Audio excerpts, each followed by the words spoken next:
Hello दोस्तों, कैरिस mojari channel में आपका स्वागत है। कैसे हैं आप लोग। मेरी ये वीडियो का जो टाइटल है आपने थंबनेल में देख ही लिया होगा कि यूपीएससी की तैयारी कैसे करें। सबसे शुरुआत में जब आप तैयारी करने चलते हैं तो आपके सामने ये समस्या ज़रूर आती है कि तैयारी ऑफलाइन की जाए या ऑनलाइन की जाए, सेल्फ स्टडी से की जाए या किसी बड़े कोचिंग सेंटर का मार्गदर्शन लिया जाए।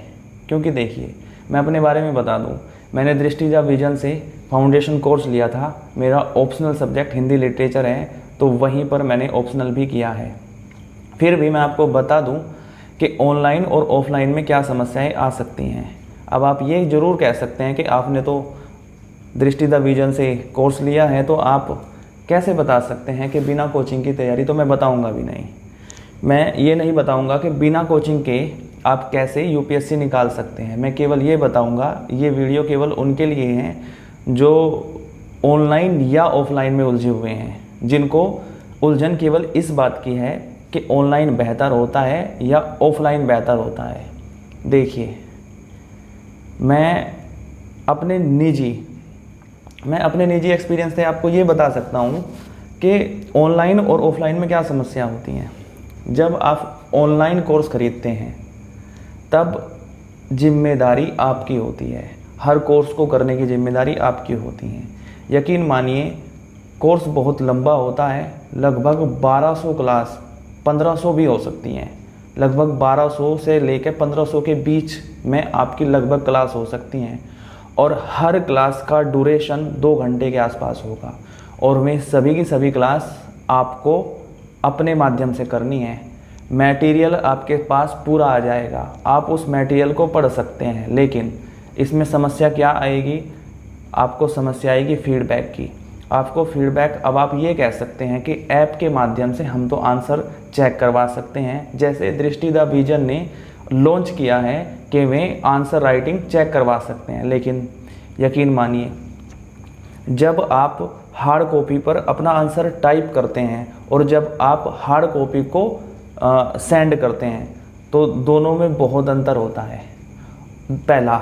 दूसरा ये, जब आप क्लास में, भरी क्लास में लोगों से मिलते हैं, वहाँ पर लोगों से बात करते हैं और उनके एक्सपीरियंस से सीखते हैं, तब आपकी स्किल में 2 गुना 4 गुना वृद्धि होती है। लेकिन जब आप अपने बंद कमरे में तैयारी करते हैं, तब उसमें समस्या केवल इस बात की होती है कि केवल जो आप सीख रहे हैं, केवल आप अपने लेवल पर सीख रहे हैं, दूसरों का एक्सपीरियंस आपको मिल नहीं रहा है।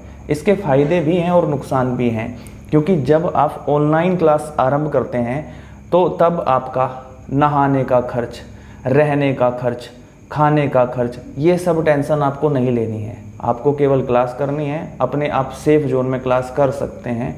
इजीली आपके सभी नोट्स तैयार हो रहे हैं। लेकिन ऑफलाइन में यदि आप क्लास लेते हैं, यकीन मानिए, यदि आप दिल्ली में हैं तो दिल्ली में आपको एक गुणवत्तापूर्ण जीवन जीने के लिए लगभग 10,000 रुपये खर्च करने होंगे। और समय पर क्लास लेने के लिए आपको कम से कम 1 घंटा पहले पहुंचना होगा।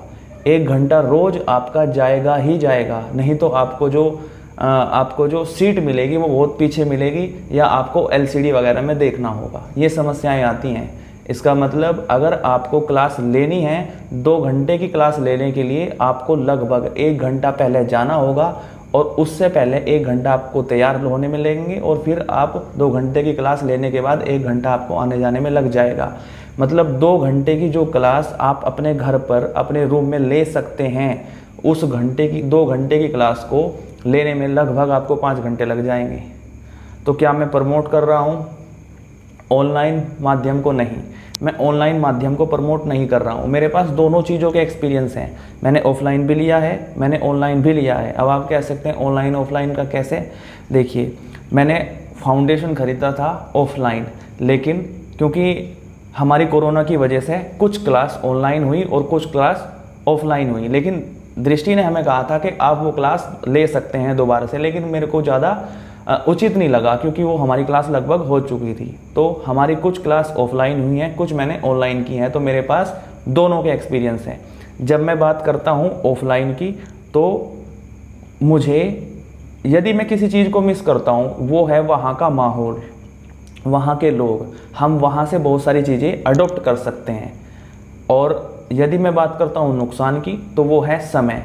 आप जब तक आपकी कोचिंग चलेगी, आपके पास पढ़ने के लिए, दिन में पढ़ने के लिए मुश्किल से 5 घंटे हैं, क्योंकि आप रूम में रहेंगे, वहाँ पर खाएंगे पिएंगे, बहुत सारी समस्याएं आती हैं। कई बार पानी सूट नहीं करता है, कई बार बीमार पड़ जाते हैं, इस तरह की समस्याएं चलती रहती हैं वहाँ पर। कई बार आपको घर जाना है, कई बार क्लास मिस हो गई है, ये सब समस्याएं आती हैं। ऑनलाइन में ये सब नहीं होता, लेकिन ऑनलाइन की अपनी समस्याएं हैं। ऑनलाइन के लिए आपको फुल्ली डेडिकेटेड होना पड़ता है। मैंने आजकल का ट्रेंड देखा है, जब कोई व्यक्ति ऑनलाइन क्लास करता है तो वो लगातार क्लास कर रहा है, लगातार क्लास कर रहा है। जैसे 1 क्लास आई कर ली, 2 क्लास आई कर ली, 3 क्लास आई कर ली, फिर उसने लगातार नोट्स बनाए। यकीन मानिए उससे कोई फ़ायदा नहीं होता, कोई फ़ायदा नहीं होता। नियमित टेस्ट को स्किप करता रहता है। अगर टेस्ट आए भी ऑनलाइन में तो स्किप करता रहता है कि बाद में कर लेंगे, बाद में कर लेंगे, बाद में कर लेंगे। और उससे होता ये है कि उसका सारा जितना भी उसने पढ़ा है वो सब बैकलॉग में चला जाता है। और नया विषय जब वो पढ़ता है तो उसके लिए फिर वही प्रक्रिया दोहराता है। उसने क्लास की, फिर क्लास की, नोट्स बनाए, नोट्स बनाए, नोट्स बनाए, पर उसने कुछ भी चीज़ रिवाइज़ नहीं की, रिवाइज़ पे बिल्कुल ध्यान नहीं देता। इसका खामियाजा उसको तब भुगतना पड़ता है जब पेपर पास आता है और तब वो देखता है अपने नोट्स को। यकीन मानिए आपका बना हुआ नोट्स आपके किसी काम नहीं आता यदि आपने उसको समय समय पर बार बार रिवाइज़ नहीं किया है। इसलिए अगर आप ऑनलाइन माध्यम चुनना चाहते हैं तो मेरी आपसे यही सलाह है, 1 क्लास करिए, तुरंत उसको रिवाइज़ करिए। दूसरी क्लास करिए, तुरंत पहली और दूसरी को रिवाइज़ करिए। तीसरी करिए और तुरंत पहली और दूसरी और तीसरी को रिवाइज़ करिए। और कोशिश करिए कि इसके बाद हम क्लास ना करें। एक ट्रेंड और आपको देखने को मिलेगा कि आप ऑनलाइन माध्यम से तैयारी करते हैं तो पहले का क्या करते हैं कि एक बार आपने क्लास की और क्लास करने के बाद रिवाइज़ करने के लिए क्लास देखते हैं, 1.5 की स्पीड पे सुनते हैं, फिर 2 की स्पीड पे सुनते हैं। आप समझ रहे हैं कितनी बड़ी बेवकूफ़ी है। आप ऑफलाइन क्लास में जाओगे, आपको वो टीचर एक बार पढ़ाएगा, उसके बाद तो वो टीचर नहीं मिलता ना। ऑनलाइन की ये सबसे बड़ी समस्या है। मिथक दिमाग में लोगों के बैठा हुआ है कि हम एक बार क्लास कर लेंगे, फिर रिवाइज ऑनलाइन से कर लेंगे। इससे निश्चित रूप से फ़ायदा नहीं होता है। आप एक बार क्लास को ऐसे करिए जिसके बाद आपको वो क्लास दोबारा से ना करनी पड़े, बिल्कुल ना करनी पड़े। इसलिए पूरे ध्यान से, पूरी एकाग्रता के साथ क्लास को एक बार करिए। और कोशिश ये करिए जब आप क्लास करते हैं तो बीच में आपका मोबाइल फ़ोन फ्लाइट मोड पे हो, मतलब अगर आप इंटरनेट से आपकी वीडियो चलती हैं तब वाईफाई से आप उसको कनेक्ट करिए, बीच में उठ के मत जाइए, पूरा ध्यान लगाइए और बार बार रिवाइज़ करिए। ध्यान रखना है, रिवाइज़ इज़ द की। आपने चीज़ों को रिवाइज़ नहीं किया तो आपके लिए ये एग्ज़ाम नया ही बना रहेगा। तो जो लोग तैयारी करना चाहते हैं